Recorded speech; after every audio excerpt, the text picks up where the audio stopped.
Three of the craziest games of the season just happened in Week 12 in Washington and Houston, and of course in Chicago. Let's dive straight into it, starting with the Vikings near collapse. This is the You Like That Feels Great Baby podcast. I'm your host, Erik Stenholm. Joey's out this week. It's Thanksgiving. There's scheduling conflicts. He'll be back next Monday for a new episode after we recap Week 13, but it's just going to be me flying solo this week. We'll do a quick recap of Week 12 with the Vikings, Niners, and all the other marquee games, give you a Week 13 preview, give you a bum of the week, some picks of the week because we're on fire and we got to keep those going. And then I'll give you my power rankings, and then we'll call it a day. So it'll be a quick one here on the pod. We'll start with the Vikings in Week 12. The ultimate, they don't ask how, they ask how many game. I mean, an easy win that was completely in the bag for, I would say 3.5 quarters, more like 59 minutes and 15 seconds, like really unbelievable to be ahead by 11 points with 22 seconds left and to only win by 3 in overtime. I mean, 99.9% win probability at the 27-second mark in the game, and they still came very close to losing. They then lost the coin toss. Luckily, the Flores defense came in and saved the day, made that stop, and then Sam Darnold was perfect in overtime, 6 of 6 for 90 yards and a TD, he set up the game-winning field goal. His final stats, he had over 300 yards and 2 touchdowns as well as a rushing score. Crazy thing about this game is yes, there was a collapse at the end, but I mean, take that away and just kind of look at, hey, it was a win. What were the storylines? Jordan Addison went off, which Vikings fans have been waiting for since Week 1, really. The Chicago game plan was clearly double cover Jefferson the entire game and make them beat you with other guys. Well, Aaron Jones ran for 106 and a touchdown. Addison had 162 and a touchdown. Hawkinson had 117 and a touchdown. Not a great defensive strategy from Matt Eberflus, our many-time Jack in the Bum of the Week. Chicago's just a bad football team, and the Vikings, I mean, they, in my opinion, should have won by at least 2 scores. There was the Aaron Jones fumble on the 1 early in the game. Just some really fluky bounces in the final minute that got it to overtime. But once I saw John Parker Romo's field go through the uprights, yes, it was relief, but then I was like, okay, now we can talk about what we really saw in this game. Was Caleb Williams was okay. Going against the Brian Flores defense, which is extremely tough to do. All that being said, I don't downgrade the Vikings at all from this performance. If anything, I knock them just a peg higher. We'll go to our power rankings as we close the pod, but I have them a point higher than I did last week. I think this is, a game similar to the Jacksonville game where if they played it 100 times, the Vikings probably win by an average of like 10 to 12 points. This was just one of those fluke occurrences where an onside kick hit a guy in the foot, where there was, a really costly fumble at the 1 for the Vikes that kept it a competitive game. So all in all, guys are getting healthy. Hawkinson looked 100% for the first time all season. If you're a Vikings fan, you got to be happy. Heading into 4 out of the next 5 at home, including 3 in a row. We play Arizona this week. We'll get into that in a minute. In place of Joey, I'll do a quick Niners recap here. Obviously, if you're a Niner fan and you listen to this pod, probably not listening this week. I mean, I would imagine the local KNBR radio in the Bay Area. I've seen it all over Niners Twitter, but I would imagine everything they're talking about this week is the end of the 49ers window. If you're a Niner fan, you understand that this is the end of the line. And I hate to say that with 6 games left on the schedule, you could still theoretically go 11-5, but brutal schedule that includes Buffalo,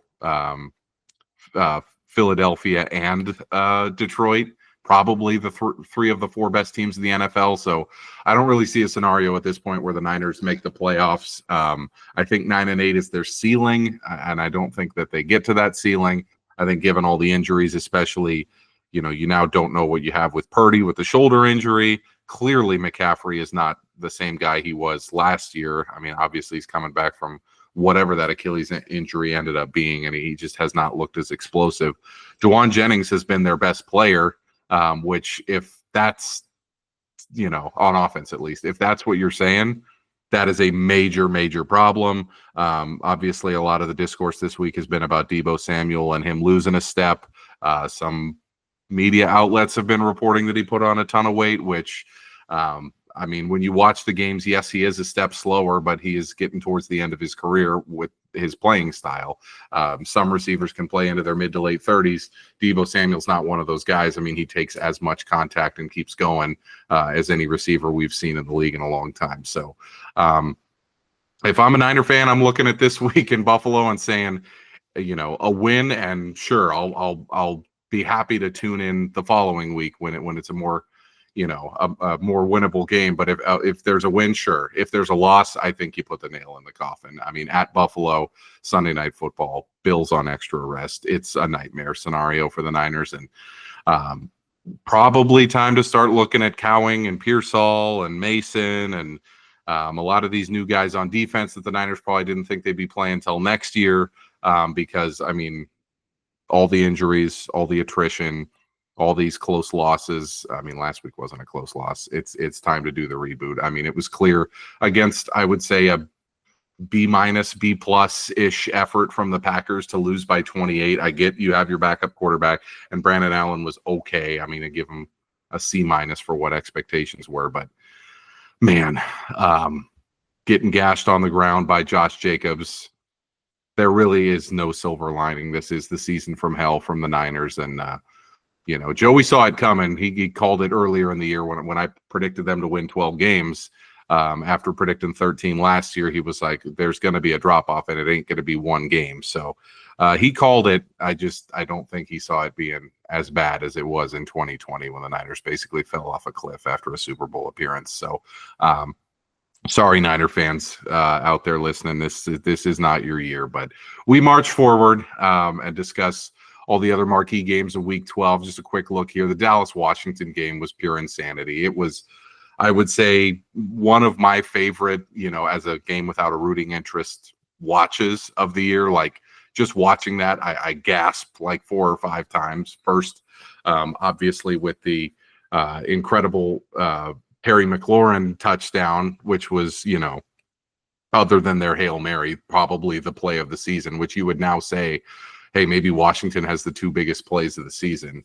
90-yard McLaurin touchdown down, what were they? They were down 7 with 31 seconds left. You figure the game's over.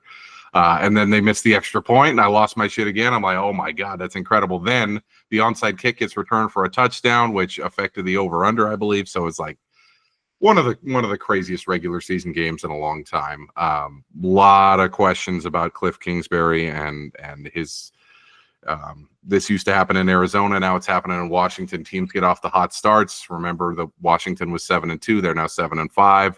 Daniels, I mean, clearly he's playing through a bit of a rib injury, but his performance in the last 3 weeks has left a lot to be desired. And other than that McLaurin play, which I think was more of a Dallas defensive breakdown than anything, really tough showing there. So Dallas keeps their season, quote unquote, alive at 4-7, but Washington, I think they're falling back to the pack, and it's possible at this point that they don't make the playoffs. I could see them reaching like 8-9. Let's keep it going here. Tennessee stunned Houston. Really, really crazy game that I mean, nobody came into that thinking that Will Levis was going to have a perfect passer rating in the first half.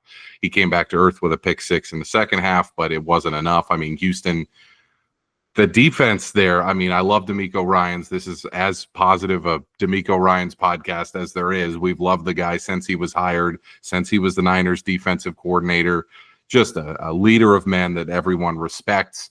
But his defense is getting torched. I mean, the Vikings torched him earlier in the year. We saw what the Lions did in the second half after he had a good showing in the first. And then this loss to Tennessee is just like, okay, the expectation from Houston of, hey, maybe we get to the title game, maybe we get to the Super Bowl. I think that's out the window with them. They have fallen back to the pack at 7-5, and they are very lucky that they play in the worst division in the NFL. The Chiefs look shaky yet again. Everybody wants to crown them at 10-1. I think they probably should have lost the Carolina game. Yes, Bryce Young played well. Chuba Hubbard is just a beast on a bad team. To me, it's just, I think Kansas City's significantly overrated to what the betting market says, and we'll obviously discuss that later in power ratings. But it reminds me a lot. I've said it multiple times this season of the 2019 Patriots, who started 8-0, and then by the end of the year, their dynasty was over. I feel like this is kind of the last hurrah for that Chiefs team. Yes, they're 10-1, and they're probably going to host the AFC Championship game. But the bill is coming due there. I think Kelsey's on his last legs. I think that defense that was much heralded last season and through the first 4 or 5 weeks of this season is really getting old and slow really quick. Obviously, Chris Jones is a phenomenal player, but he's clearly taken a step back these last few weeks. They've given up, a ton of points and a ton of rushing yards, which is unlike them. They do get Pacheco back, and I do think he's one of the 6 or 7 best running backs in the NFL, so that's really important for them. But another dismal showing from Kansas City, where they're favored by double digits and had to squeak out a miracle 3-point victory after a Mahomes scramble at the end. So as long as they keep winning, they're still in position to make the Super Bowl even as a lesser version of themselves. And we'll never get fooled again like we did last year when they lost to the Raiders on Christmas and we all wrote them off and then they won the Super Bowl. So we can't write them off, but what we can say is they are, again, well past their best. Seahawks take the lead in the NFC West out of nowhere with back-to-back wins at the Niners and then home against Arizona. Good for Mike McDonald, who we picked on this pod to be Coach of the Year. He has really turned this defense around coming out of the bye week, giving up only 13 to San Francisco and then I believe only 6 to Arizona. So, man, good on you, Mike McDonald, getting that defense ready to play. Geno has been okay. Obviously, Jackson Smith-Njigba has been the story for the Seahawks, kind of having his breakout year, moving Lockett to the 3 and then not being as reliant on Metcalf as the number 1. So good things brewing there in Seattle. Tough stretch coming up. They got the Vikings coming in. They got some tough games on the horizon, I believe, at the Rams. And I obviously that division is still wide open. They're only in the lead because they beat Arizona head-to-head. So, and they're only a game up on the Niners and Rams. The Rams, man, just absolutely annihilated by Philly. And obviously, the talk of the league is Saquon Barkley, and is he now the MVP front runner? He's on pace to break Eric Dickerson's record. The last time there was someone on that kind of a pace was Adrian Peterson in 2012. He won the MVP. Lamar, I would say, is still in the conversation right at the top. Josh Allen is still in the conversation right at the top. But Saquon Barkley's getting all the press right now, and deservedly so. I think that game kind of solidified my view of the Rams. I don't think they're a contender in that division. I think maybe there's a chance they sneak in at 9-8. I don't see it. I think it's a team with obviously major defensive flaws. Yes, they have a knowledgeable and talented quarterback and great wide receiving core and a great running back. Offensive line is really suspect, and the defense as a whole is just not very good. So write the Rams off, in my opinion, and then plug Philadelphia into the number 2 seed in the NFC. I think that's all but wrapped up. Let's pop to the Week 13 preview. Try to keep this one around 30 minutes without my co-host here, so we'll just keep this as a short one. The Niners are at Buffalo on Sunday night. It's a gigantic game for Buffalo in that if they lose it, all of a sudden, they're not really a true contender with Kansas City, as they'd probably be 2 games back at that point.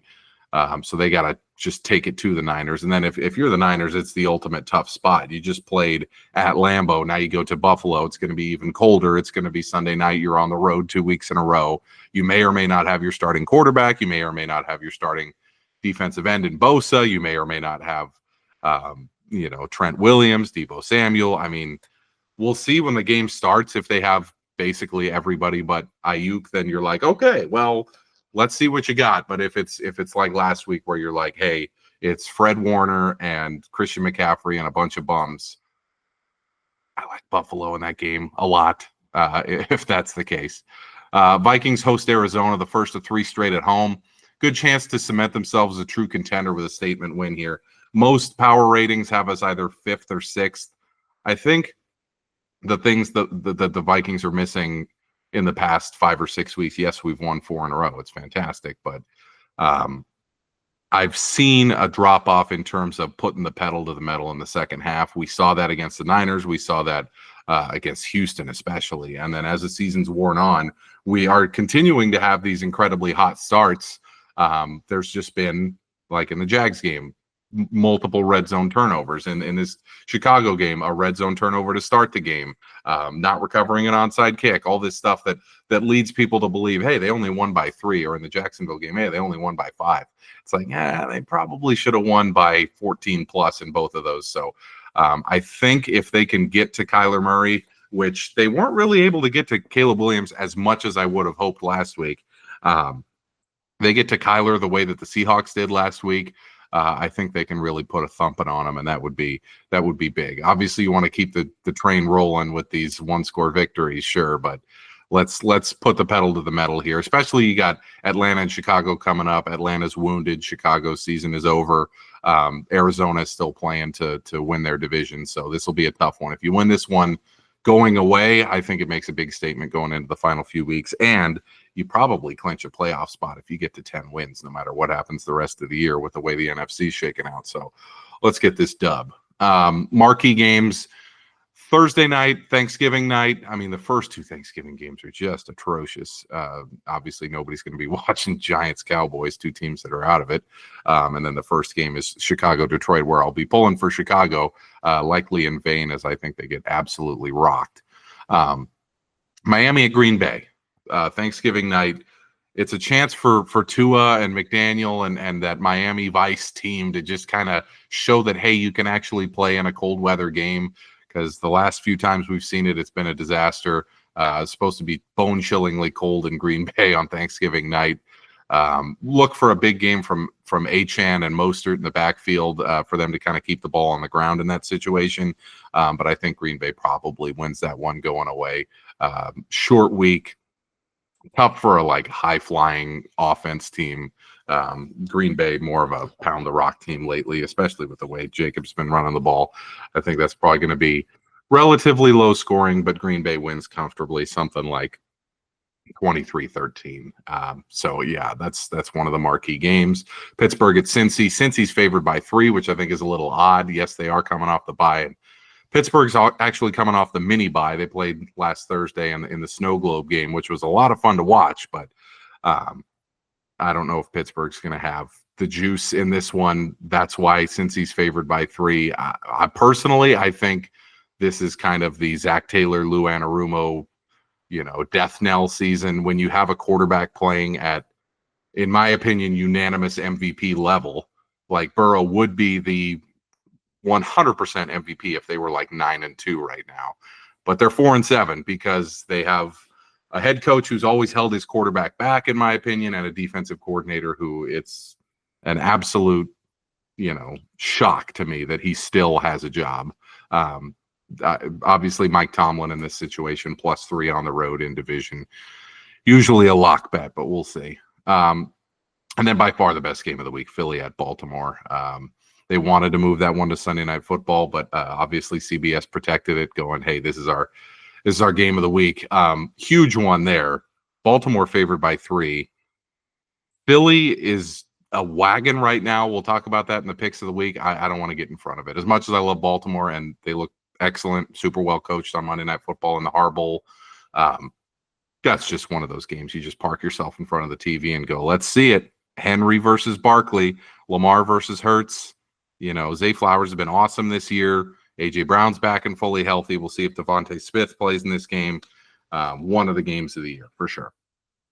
Jack and the Bum of the Week time. I've never done one of these before. I'm gonna with a tip of the cap to my co-host, I'm gonna give a few candidates and then my actual pick. Obviously, Washington is a candidate with just a complete collapse against Dallas, a team that a lot of people thought were not going to give any effort going into the final 7 games of the season. Really bad from Dan Campbell and from Cliff Kingsbury in that game. Evan, my brother wanted to nominate Mike Tomlin. I did watch that Pittsburgh game on Thursday Night Football. He did not put that team in a position to win in the final 3 minutes of that game. When they took the 19-18 lead, basically from that point until the end of the game, it was a lot of suboptimal decisions, which you don't expect that from one of the 12, 15 best coaches in the history of the NFL. But you have to criticize where it's warranted, and he was awful in his timeout management, in his decision to pull Wilson for Fields for that one trick play that ended up blowing up in their face.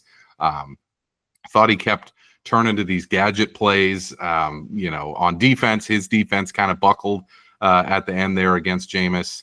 So Tomlin's a nominee. Puka Nacua, I have to put him on here. It was reported this week he just learned that the Los Angeles Rams play in the NFC West. He was like, yeah, I just run routes, man, and catch the football. And I was like, that's kind of like not knowing what state you live in or something like that, where you're like, oh, like this guy's actually got maybe some kind of problem. He goes, yeah, just news to me. I know, if you win your division, you make the playoffs. I didn't know what division we were in. Odd, to say the least. And then Brian Daboll, another candidate. I mean, QUIT, like nothing but quit in that Giants team right now. They may not win another game. I think they're going to go 2-15. I think they're going to fire their general manager. I think they're going to fire Brian Daboll. I mean, of all the things, that you cannot do as an NFL coach, you cannot have your team quit. And this team is completely quit. And I don't blame them, frankly, for starting Tommy DeVito.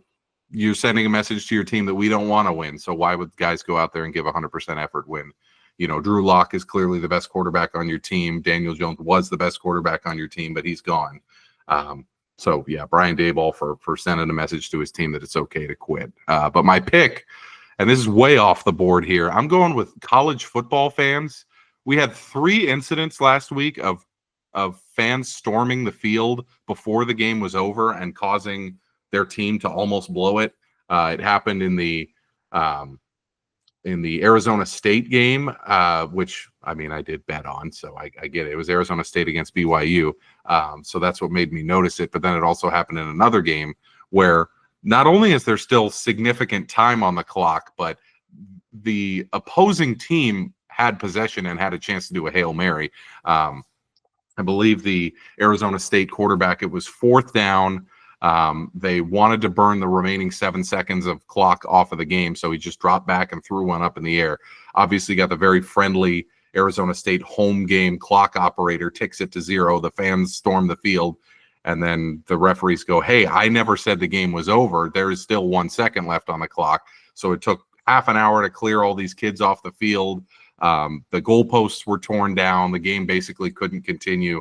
It took forever to get the game restarted for there to be a Hail Mary, and then it wasn't even close. But for it to happen 3 times in a college football week, we got to do something about this field storming. I mean, unless it's like a 3-8 team beating 11-0 Oregon or something, and it's one of the great moments in college football history, you should not be storming the field, 15 seconds left on the clock, just assuming. Like, come on, people, we got to do better. So that's the Jack in the Bum of the Week. College football fans storming the field before the game is over.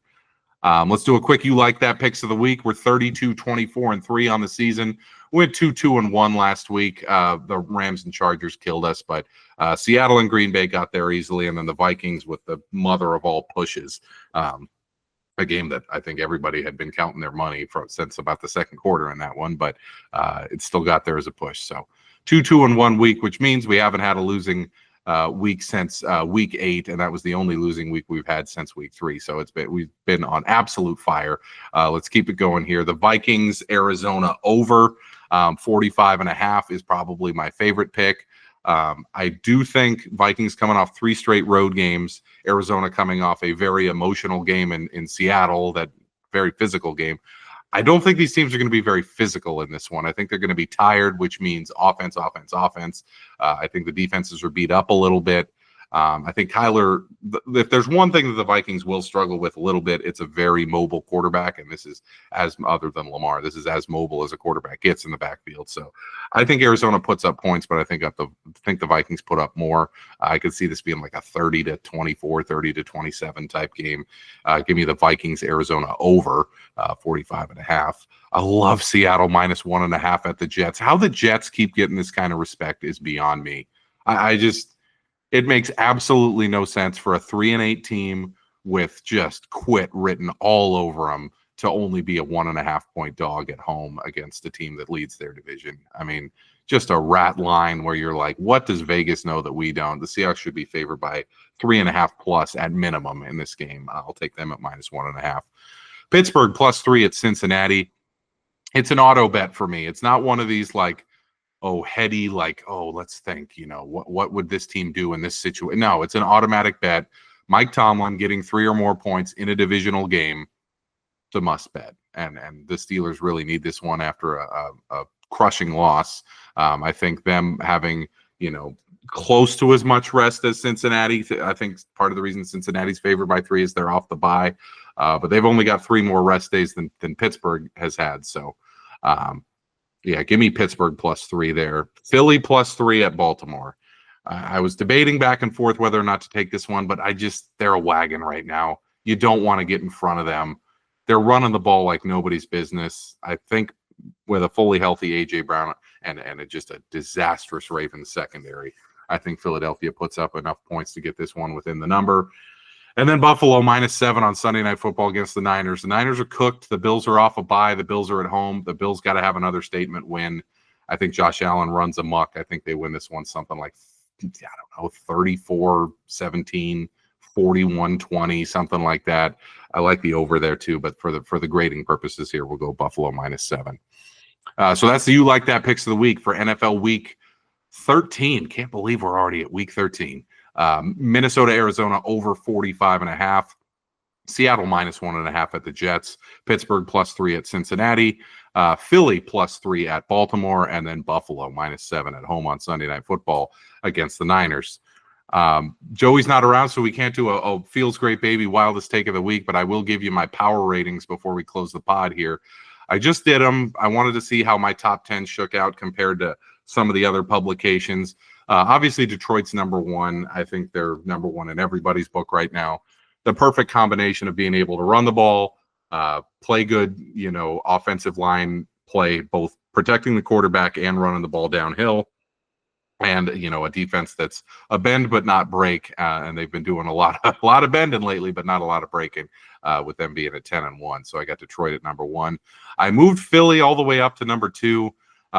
We have been just getting killed on Philly on this pod. We faded them before the season, basically off the back of losing Kelsey, losing 7 of their final 8 games last year. We couldn't have been more wrong. It looks like Sirianni's turned it around there. And the Saquon Barkley addition is as good as it gets as an offseason move. So I moved them up to 2. I think they're essentially a shoo-in at this point for one of the top 2 seeds in the NFC. I got Buffalo at #3. The one thing that worries you is Allen plays a style where he could get hurt, but this has got to be Buffalo's best shot. 2020, they did make it to the AFC Championship, but I think this is a better team than that one. I think it's not their last shot, but it's their best shot. And Josh Allen right now he's got a chance to make the Super Bowl, finally beat Mahomes in the playoffs, and win the MVP. And I think he's going to take it. If I had to pick someone out of the AFC right now, give me Buffalo. I got KC at 4. I have them significantly behind. So essentially I have Detroit and then a small drop off for Philly and Buffalo. And then I have a significant drop off to Kansas City. They're just not impressive at all in their wins. Their loss at Buffalo, obviously, they could have stole that one without that amazing Josh Allen play on 4th and 2. There's that thing in the back of my mind of are they like those old Cavs and Warriors teams 2015 to 2018? They're just saving everything for the playoffs. I feel like they might be, but if they're not, how do you just barely squeak by some of these awful teams they've been playing? I'm going to learn a lot when Pacheco comes back this week, and they play just a woeful Raiders team with Desmond Ridder at quarterback. You got to win that one by at least maybe 20 points for people to be like, okay, the Chiefs are back, because it's been really underwhelming the last 4 or 5 weeks. I got Baltimore at 5. Again, Lamar's a beast. Henry's a beast. Andrews and Likely, a tremendous tight end duo. Offensive line's been, I would say, better than expected. And then obviously Zay Flowers is fantastic. The defense leaves a lot to be desired. I think they could be the #1 or #2 team in these rankings if they had even an average defense. But that secondary just gets torched week after week after week. So I got them at 5, despite the strength of their roster and their good coaching. My beloved Vikings at 6. Some people have them at 5. Some people have them at 7 or 8. I saw ESPN bumped them up to 5 today, so that's good to see. Number 1 defense in the league in terms of takeaways and sacks. Number 4 in scoring D. And I think a lot of that has been variance. I really think this is the best Vikings defense since that 2017 team that was number 1 in the league in both points and yards under Mike Zimmer. I think Brian Flores is likely to get head coaching interviews, maybe even a head coaching job after this season. You really want to take advantage if you're a Vikings fan and be like, hey, I know Detroit's a wagon right now. Maybe we can somehow sneak out this division, and this could be our version of the Nick Foles, Eagles season, where Sam Darnold takes us to the Super Bowl. Like, I still extremely unlikely, but when you have the number 1 defense in the league, things tend to happen that are pretty good in January, and God help us, February. So I got them at 6, and then a significant drop off after that to Green Bay, who, again, big win over the Niners. Niners had a backup quarterback. Packers have been getting real lucky on playing these backup quarterbacks and just crappy quarterbacks this year. I really think had that been Purdy, it would have been a closer game, but they have decided to establish the run more, which has worked out real nice for them. I just can't get the taste out of my mouth from them falling down 28-0 to us at home in Lambeau in week 4, where I just kind of saw, okay, the league has figured out Jordan Love a little bit. He's struggling a bit this year relative to expectations. So I have them at 7, despite their 8-3 record. I got the Chargers at 8. Obviously, like Harbaugh teams, every game's going to be close and a hard-fought battle. I think the ceiling for this team will be extremely high next year when they got a lot of cap space and they can move things around. But I worry about that defense. I mean, obviously, Joey Bosa's best years are way, way behind him. Khalil Mack as well. I mean, he's still playing great. He's probably going to be a Hall of Famer, but those guys are kind of at the end of the line. And after watching that game yesterday, I was like, there's just, Derwin James, good player. Lohi Gilman had a pick yesterday, sure, but that defense is just not ready for prime time yet, despite, Herbert playing well. The offensive line has rapidly improved, as it always happens with Harbaugh in his first season. I have them all the way up to 8 just because they play those low variance Harbaugh type games, and they're likely to go like 11-6 because of it. Pittsburgh at 9. A lot of people have them in the teens. A lot of people have them at like 7 or 8.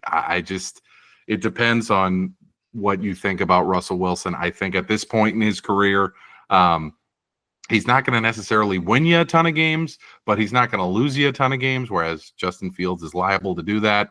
I think these really tough 6 games to end the season kind of tell us, hey, is Tomlin worthy of another very long contract extension? Should they bring back Russ next year? Should they acquire a quarterback?